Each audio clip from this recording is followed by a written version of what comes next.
lorsque j'entendais que plusieurs familles de l'Église qui étaient malades, j'ai prié beaucoup le Seigneur et je disais, Seigneur, je prie pour qu'il n'y ait pas de fléau dans aucune famille de l'Église.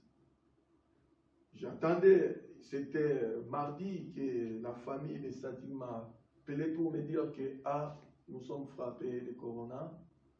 Et quelques jours après, j'entends la famille Bonnet qui a été aussi frappée. Et quelque temps, j'ai entendu aussi qu'il y avait la famille de notre sœur Margarita qui a été frappée aussi. Et quelque temps, j'ai entendu aussi la famille de Chéri qui a été aussi frappée de cette maladie. Et en ce moment-là, j'ai prié, je dis, Seigneur, fais grâce, fais grâce, fais grâce, qu'il n'y ait pas de cas graves pour frapper des familles. Et en ce moment, je priais, j'attendais aussi, comme quoi qu'il y avait Sœur Paul qui était hospitalisé, Jean-Jacques qui était hospitalisé, et après j'entends aussi que Marc aussi a été hospitalisé. Et en ce moment-là, je dis, Seigneur, qu'est-ce qui s'est passé que je priais, à ce moment-là, je ne savais pas que moi aussi, j'étais frappé de cette maladie. Et on arrive le vendredi soir, le vendredi 27, n'est-ce pas? C'est ça, hein, le vendredi 27. Le soir, je suis rentré à la maison. Et en ce moment-là, le soir, je dis à ma mère, je dis, maman, je ne me sens pas bien, je n'ai pas envie de manger et je vais aller dormir. Et c'est comme ça que je suis parti dormir. Et le matin de samedi, je devrais amener mon fils Johan à Lyon pour son stage de 3e. Mais j'étais tellement mal, j'ai dit, Johan, je suis mal, mais j'aimerais bien aller faire les tests pour voir si je n'ai pas corona. Et en même temps, comme tu étais tout le temps avec moi, j'aimerais bien qu'on puisse aller nous deux pour faire ces tests, pour voir si tu as les tests, tu as le corona ou pas. Et c'est comme ça qu'on est parti à la pharmacie pour faire ces tests. Et quelques minutes après, même pas 1 heure, la pharmacie m'a appelé pour me dire que, monsieur, vous avez le Covid. Et par contre, votre fils, il n'en a pas. Mais comme mon fils était aussi en contact avec moi, il ne pouvait pas aller faire son stage parce que c'était un cas de contact. Et c'est comme ça que mon fils n'est plus parti faire son stage de 3e. Et en même temps, on avait dit qu'il n'y aurait pas la réunion les dimanches parce que, bon, 29, parce qu'il y avait le cas de Covid. Donc, ce dimanche-là, on est resté à la maison et il n'y avait pas de culte au milieu de nous. Lorsqu'on est arrivé lundi, je voyais que cette maladie s'aggravait à moi. Et en même temps, on avait acheté toutes sortes de médicaments, des huiles essentielles pour pouvoir faire les inhalations et toutes ces choses-là pour pouvoir résister avec cette maladie. Mais arrivé le lundi soir, j'étais tellement mal et je voyais que je commençais à mal respirer. Et je demandais à mon fils Johan de pouvoir appeler les pompiers pour que les pompiers puissent arriver me chercher pour m'amener à l'hôpital. Mais comme on a appelé de nous-mêmes, il a fallu à peu près plus d'1 heure avant que les pompiers arrivent. Une fois ils étaient là, ils m'ont pris en charge et ils m'ont amené à l'hôpital d'Arles. Et quand je suis arrivé à l'hôpital d'Arles, ils n'ont pas voulu me faire rentrer dans les services et ils m'ont laissé dans le couloir. Ils ont testé les taux d'oxygène dans le sang et ils ont vu que j'avais encore 97. Ils ont dit, mais monsieur, nous ne pouvons pas vous faire rentrer dans les services parce que vous pouvez soigner votre maladie chez vous. Pendant ces temps qu'ils m'ont laissé dans les couloirs, je vous dis, j'étais toujours mal. Je me suis allongé par terre dans le froid. Et comme j'avais le portable, j'ai appelé mon fils Johan et j'ai demandé à Johan si il peut demander à mon fils aîné Nathan de venir me chercher. À la maison, mardi, mercredi, on faisait tout ce qui est possible pour que je sois mieux, pour que je sois traité avec les médicaments qu'on avait à la maison. Mais mon état s'aggravait de plus en plus. Et bien aimé, pendant ces temps, il y eut une nuit, j'étais tellement mal, je ne sais pas qu'est-ce qui s'est passé, mais dans la nuit, dans mon sommeil, j'ai vu mon père et j'ai vu mes tantes. Et je ne sais pas si je les ai vus par un songe ou un rêve, ou déjà j'étais déjà parti vers eux. Il y a même un moment où je sentais mon corps comme si ce n'était pas mon corps. Et je disais, mais qui est en train de manipuler mon corps? Et je me disais, mais il y a quelqu'un d'autre qui est dans mon corps. Je commençais à dire dans mon esprit, Seigneur, mon corps est possédé. Je ne sais pas si j'étais dans des délires. Et je ne comprenais pas ce qui s'est passé. Et alors, on arrive les jeudi matin. J'étais pas bien. Mais à ce moment, à partir de lundi, j'arrivais plus à manger. Tout ce qu'on me donnait à manger, c'était pas bon. Et je ne sentais même pas l'odeur. Et je pense même aujourd'hui encore, mon odorat n'est pas vraiment revenu comme il faut. Ça commençait à s'empirer encore plus les jeudis. Mais ces jeudis-là, j'ai dit, je vais prendre quand même le temps de venir voir les enfants qui étaient au salon. Et je suis resté un moment au salon de ma maison avec mes enfants et ma mère. Et il y a un moment où, et d'ailleurs, j'ai oublié un détail. Comme mon fils aîné, lui aussi, il était en contact avec moi, il commençait à avoir aussi mal.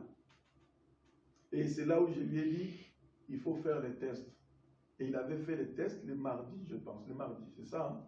Et après, ils ont dit comme quoi que lui aussi, il a le corona. Et entre-temps, ma mère aussi, elle se sentait mal. Mais vous connaissez bien le cœur d'une mère. Elle ne m'a pas abandonné, elle était là toujours à me mettre tout ce qui est comme huile essentielle au niveau des poitrines et au niveau de mon dos, au niveau de la gorge. Elle était toujours là. Et les jeudis là, je me souviens, j'étais resté à peu près 1 heure ou 2 heures sur le canapé. Je voyais que j'avais sommeil à mes yeux. Je commençais à me sommeiller, mais j'ai dit, je ne vais pas dormir au salon, je vais aller dormir dans ma chambre. Et c'est comme ça que je suis descendu pour aller dormir dans ma chambre. Au moment où j'ai commencé à dormir, mes bien-aimés, une voix dans mon cœur qui m'a dit, appelle ton médecin traitant. J'ai pris mon téléphone, j'ai appelé mon médecin traitant. Entre-temps, mon médecin traitant me dit, écoutez, monsieur, moi, je ne peux pas venir, mais je vais demander à ma belle-sœur. Elle est en train de faire ses tournées de médecin, comme ça, elle passera. Au moment où j'étais encore sur le lit, je me suis assoupi. Elle a appelé, je n'ai pas entendu. Et je me suis réveillé en sursaut. Et j'ai rappelé mon médecin dit, mais ça fait plus de 15 minutes déjà, on est en train d'appeler plusieurs fois votre téléphone pour vous avoir. On n'arrivait pas à vous avoir et ma belle-sœur est déjà partie. Elle a dit, bon, de toute façon, je vais faire tout pour qu'elle puisse retourner vous voir. Et c'est comme ça, vers 18 h, sa belle-sœur est arrivée à la maison. Et entre-temps, comme ma mère, elle est malade, elle a eu l'hépatite C, le médecin a dit, il faut qu'on fasse aussi à votre maman les tests de Covid. Parce qu'elle est tout le temps avec vous aussi. Et c'est comme ça, avant même que le médecin puisse arriver, on a envoyé une infirmière pour faire des tests de Covid à ma mère. Lorsque le médecin est arrivé, elle a regardé ma mère, les taux d'oxygène, tout ça dans le sang, c'était bon. Après, et d'ailleurs même que je n'arrivais plus à monter les escaliers lorsqu'on m'a dit que le médecin est arrivé. C'est mon fils Yohan qui est venu me prendre dans ses bras. il est à l'âge très jeune, il n'a que 14 ans, mais il a déjà la force d'un jeune homme. Vous voyez comment il est grand. Il m'a pris, il m'a fait plus ou moins porter dans les escaliers pour m'amener jusqu'au canapé. Et de là, le médecin, il a dit, je vais regarder avant de faire toute chose les taux d'oxygène dans le sang. J'étais à 88. Et c'est en ce moment-là, il a dit, oula, monsieur, vous êtes en danger. À ce taux-là, vous êtes en danger. Il faut tout de suite que j'appelle les pompiers, les SAMI, qui viennent rapidement vous amener, vous prendre en charge. Mais bien aimé, pour vous dire, la voix que j'avais entendue, ce n'était pas la voix de mon cœur, moi-même qui ai dit, mais c'était vraiment la voix de Dieu. C'est le Saint-Esprit qui m'a secoué et qui m'a dit en ce moment-là, appelle ton médecin traitant. Et j'ai obéi. Donc si je n'avais pas obéi, mes bien-aimés, comme j'étais faible, moi je voulais dormir. Si je n'avais pas entendu cette voix qui m'avait dit, appelle ton médecin traitant, mes bien-aimés, je ne sais même pas comment je serais aujourd'hui. Peut-être je serais dans le coma intubé comme quelques-uns, peut-être je ne serais même pas parmi vous. Puisque le médecin, lorsqu'elle a vu que j'étais à 88, elle a dit à 85, monsieur, vous rentrez dans le coma pour partir. Et j'étais encore à 88, et cette voix qui m'a dit, appelle ton médecin traitant. Et lorsque les pompiers sont venus, ils m'ont pris en charge directement dans leur véhicule, ils m'ont mis sous l'oxygène, et on est parti aux urgences. Comme c'était l'appel des médecins, cette fois-ci, les urgences, ils m'ont pris en charge tout de suite. Ils m'ont mis tous les appareils nécessaires pour analyser mon corps. Ils ont mis l'électrocardiogramme, ils ont mis la tension, ils ont mis d'autres appareils pour mesurer les battements de cœur, toutes ces choses.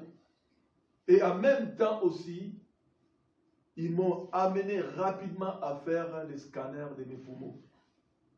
Et c'est comme ça, ils ont dit que non, le monsieur, il ne pourra pas rentrer, se faire soigner chez lui. Il faut qu'il soit hospitalisé tout de suite. Mais bien aimé, je suis hospitalisé. Et pendant plus de 5 jours, j'étais sous l'oxygène. Et lorsque j'étais à l'hôpital, je priais toujours pour toutes les familles. Et je disais, Seigneur, que ça n'arrive pas quelque chose de pire dans aucune famille de l'Église. Parce que tu es le Seigneur qui connaît toutes choses. Tu es notre berger. Et dans le couloir, j'attendais et je disais, on avait même entendu que Madame Bonnet, et je disais à tous les infirmières, j'ai dit, Madame Bonnet, que vous appelez là, c'est vraiment mes amis. Et je les connais très bien. Et je disais aussi, j'ai d'autres amis ici, à l'hôpital, frappés de la même maladie. Je savais que Jean-Jacques était là aussi. Et on ne pouvait pas se voir parce qu'il nous a été interdit de se déplacer. Il y avait aussi des tubes qui nous reliaient pour l'oxygène et pour toutes ces choses. Le psaume 23, c'est le psaume qui m'a aussi conduit durant tout ce temps où j'étais à l'hôpital. Le psaume 23, il est dit, l'Éternel est mon berger, je ne manquerai de rien. Amen. Il me fait reposer dans de verts pâturages. Il me dirige près des eaux paisibles. Il restaure mon âme. Il me conduit dans les sentiers de la justice à cause de son nom. Quand je marche dans les vallées de l'ombre et de la mort, je ne craindrai aucun mal, car tu es avec moi. Ta houlette et ton bâton me rassurent, et tu dresses devant moi une table en face de mes adversaires. Tu unges d'huile ma tête, et ma coupe déborde. Oui, le bonheur et la grâce m'accompagneront tous les jours de ma vie et j'habiterai dans la maison de l'Éternel jusqu'à la fin de mes jours. Mais bien aimé, ce psaume dit beaucoup de choses. Dit beaucoup de choses de qui il est Dieu. Dieu, il nous abandonne jamais.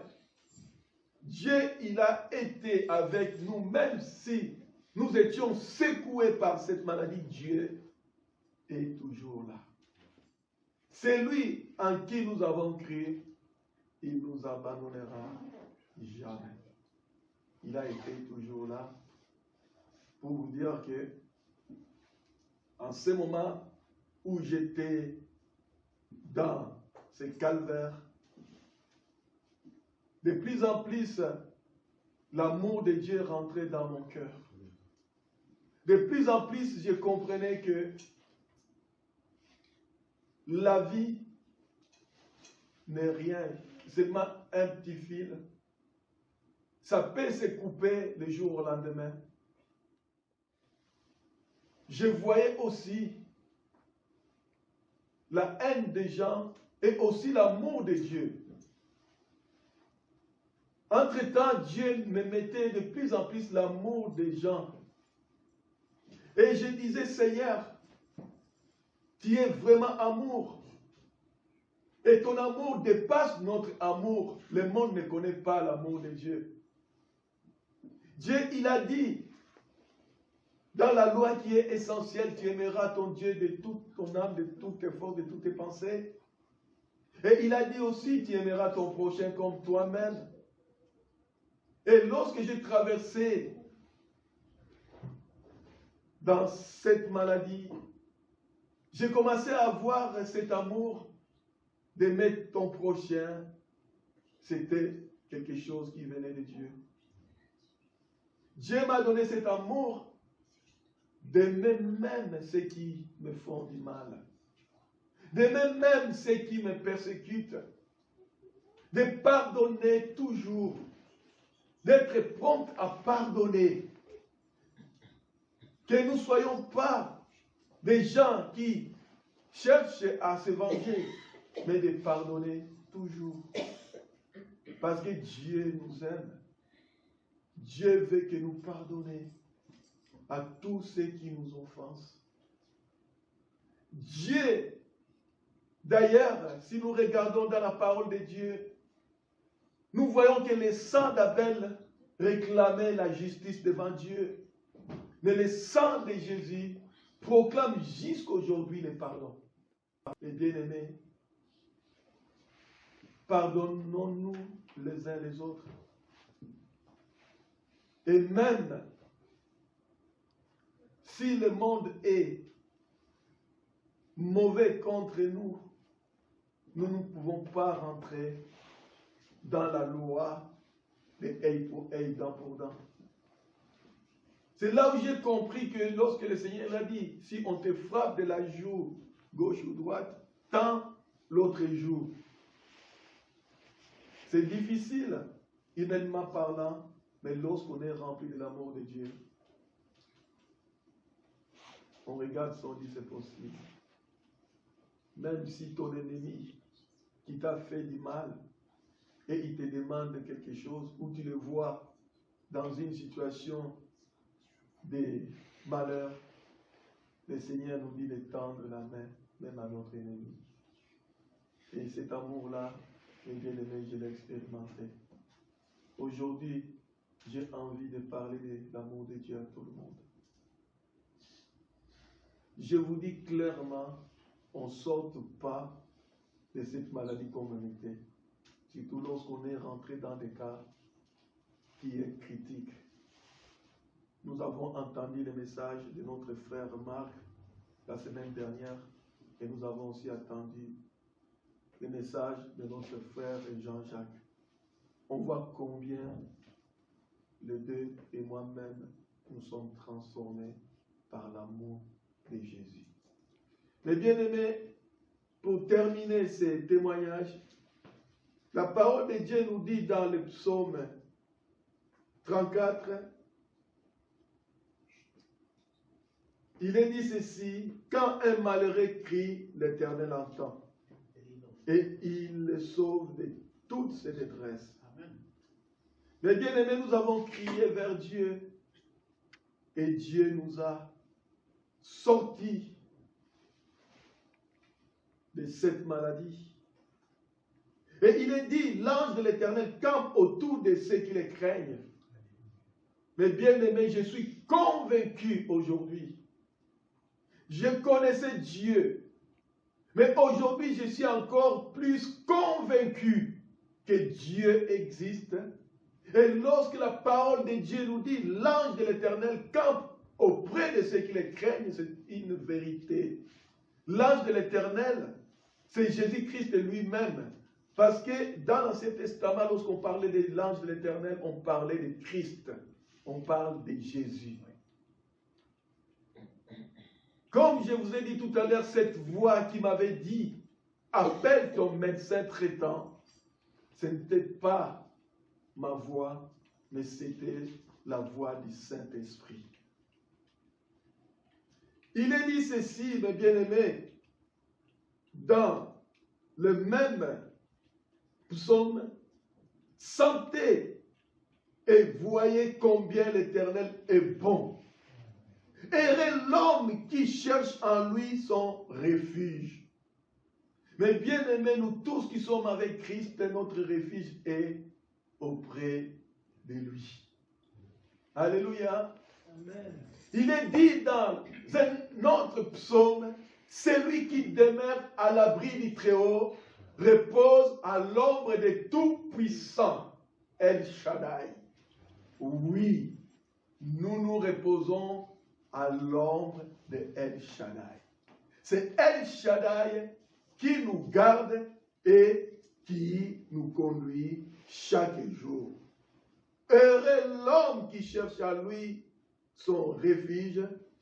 Craignez l'Éternel, vous ses saints, car rien ne manque à ceux qui le craignent. Alléluia. À lui la gloire, l'honneur, l'autorité pour des siècles, au nom de Jésus. Amen.